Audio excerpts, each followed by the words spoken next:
நாளை என்றும் நம் கையில் இல்லை, நாம் யாவும் தேவன் கை பொம்மைகளே.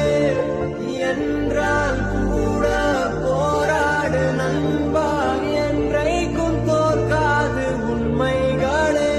செங்கோட்டை பொன்னில்லாமல் ஓடு, கோடு தேடி வரும் உங்கள் வாழ்வு. டேய் மச்சான், நான் யூடியூப்ல வீடியோ போட்டிருக்கேன், எப்படி இருக்குன்னு பார்த்து சொல்றா. பார்த்தேன், ஒரு வீடியோவும் நல்லா இல்ல. நீ என்ன எதுக்குடா வீடியோ பண்ற? உன்னெல்லாம் யூடியூபர்னு சொல்றதுக்கே கேவலமா இருக்குடா. ஏமா ஏன் யாருக்குமே என்ன பிடிக்கவே மாட்டேங்குது? ஏன் என்னால எதுவுமே சாதிக்க முடியாதா? அழாதடா கண்ணா, ஒரு நாள் இல்ல ஒரு நாள் நீ கண்டிப்பா சாதிப்ப.